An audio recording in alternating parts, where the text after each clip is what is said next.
Oke. Assalamualaikum warahmatullahi wabarakatuh. Kami berkelompok akan mempresentasikan hasil kerja kelompok kami di mata kuliah Analitika Data dengan materi pengenalan mesin learning. Dengan anggota kelompok yaitu saya sendiri, Ahadila Nur Aziz, ada Darul Fikri, dan Sigit Chandra Nugraha.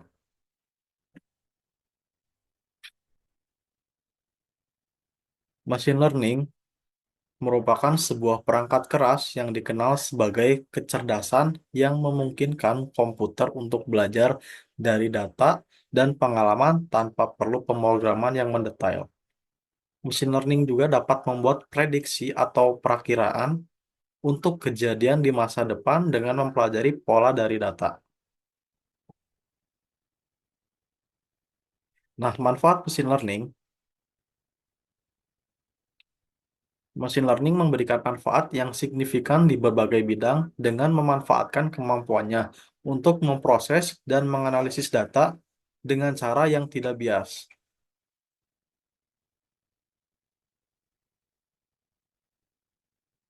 Ada beberapa tipe machine learning. Yang pertama supervised dan yang kedua unsupervised learning, ada semi-supervised learning dan reinforcement learning.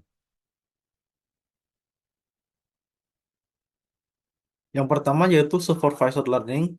Merupakan model ini dilatih menggunakan data yang sudah ada sebelumnya dengan label atau hasil yang dapat diandalkan untuk menentukan output yang sesuai untuk data baru.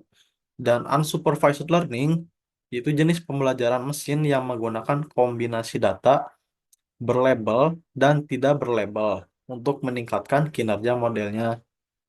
Ideal ketika data berlabel angka dan data tak berlabel tersedia dalam jumlah besar.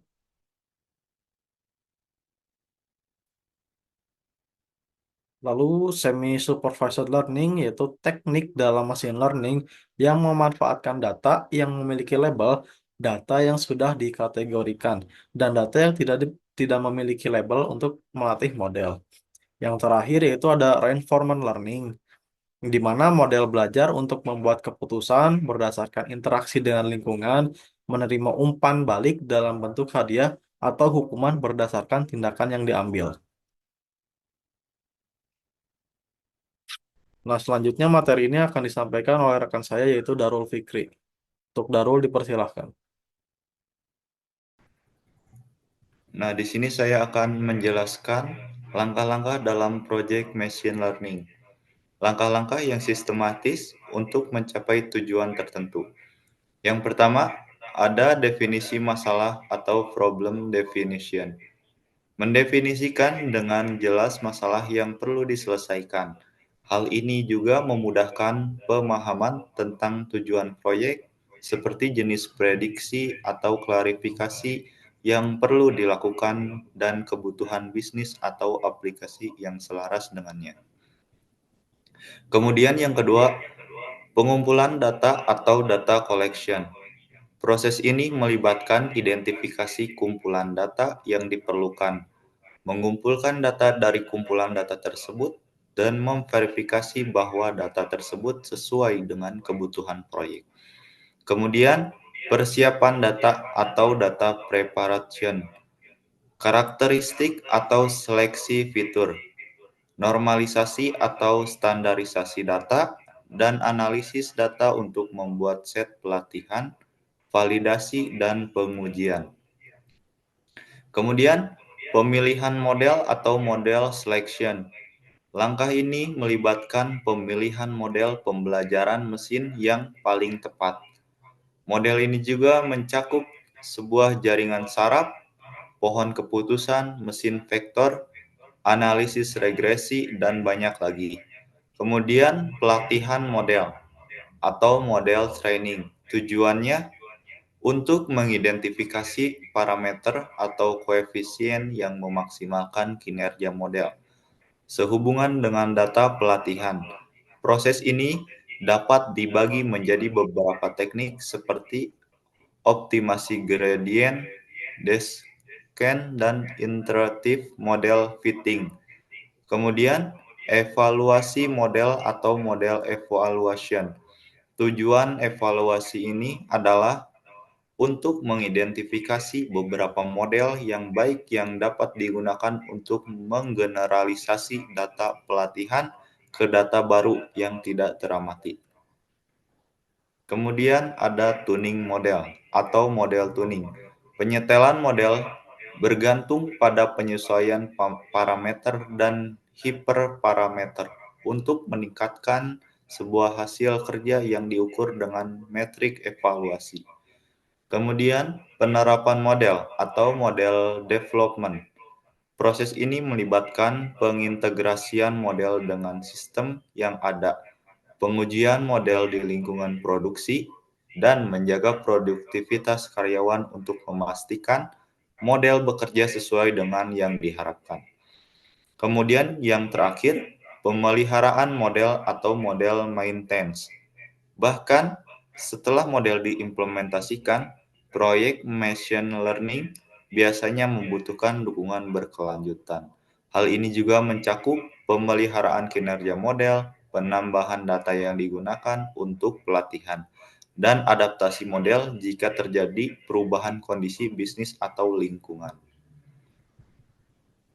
Kemudian materi selanjutnya akan dilanjutkan oleh kawan saya yang bernama Sigit. Kepada Sigit dipersilahkan. Oke, selanjutnya ada tools dan framework untuk machine learning, pengolahan data hingga pelatihan model dan penerapan. Ada banyak tools dan framework yang populer digunakan dalam pengembangan proyek machine learning untuk membantu dalam berbagai aspek. Dan di sini ada tools yang pertama yang bernama Python. Karena Python merupakan karena banyaknya pustaka dan kerangka kerja yang kuat, machine learning merupakan salah satu bahasa yang paling populer bagi para programmer. Belajarnya mudah, ada banyak sumber daya komunitas, dan ada pustaka pembelajaran mesin seperti NumPy, Pandas, Scikit-learn, TensorFlow, dan PyTorch. Yang kedua ada NumPy, perpustakaan Python untuk komputasi numerik yang efisien, terutama untuk bekerja dengan array dan operasi matriks memungkinkan operasi matematika yang cepat dan efisien. Cocok untuk pemrosesan data numerik dalam pembelajaran mesin. Yang ketiga ada Pandas, perpustakaan manipulasi dan analisis data Python yang menyediakan struktur dan operasi data yang mudah dinavigasi, memungkinkan ekstraksi data dari berbagai format, memisahkan, mengatur dan menggabungkan data untuk analisis dan pemodelan.